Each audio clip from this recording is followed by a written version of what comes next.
Is one of those self-evident truths that Americans have forgotten, that most success or failure in life comes from making successive good choices or successive bad ones. And we have forgotten that, you know, this is the standard, what's called the Rawlsian argument for how we have a wonderful world, is that the left wants you to believe that all consequences in life are serendipity. That way they can say, well, you didn't build that, let's redistribute the income for you. You don't have credit. You shouldn't take credit for what you've done.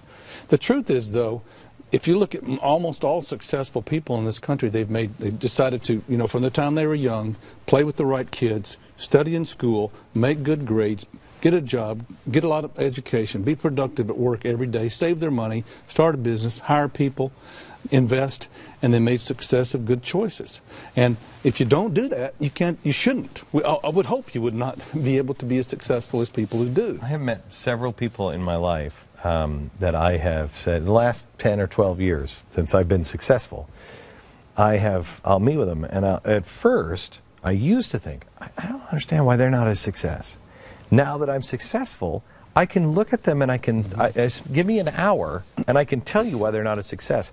Because they're not willing to sacrifice the time at the family. They've got a personality disorder that says it's my way and that's the way it is. And so there's always something that stands in the way of somebody's success, but it's always their choice. Would you agree with that? I would.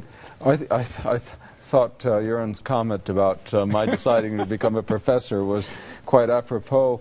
I think a lot of these statistics and polls are very, very shallow, because one of the things they ignore is the fact that not only do people make choices that have a bearing on how wealthy they can become, but people make choices about whether becoming wealthy is really the main thing they want to do.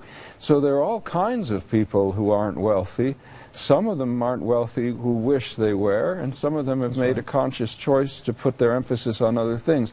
When you hear statistics about extremely wealthy people, most of them chose to become capitalists and entrepreneurs, and of course they're only some of the ones who made that choice who were the successful ones. All of the ones who made that choice knew they were going into a risky area. And it's amazing to me that the left is so materialistic.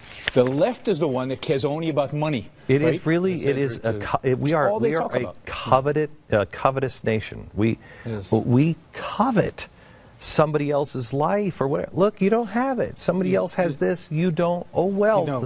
Can we celebrate? Can we celebrate that? Wow, good for you, you made it. This is a wonderful point.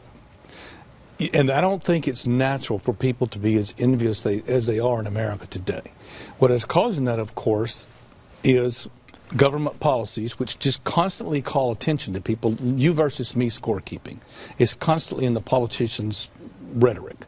Plus, of course, the media can use it because, you know, by definition, the majority of the people are never going to be super wealthy.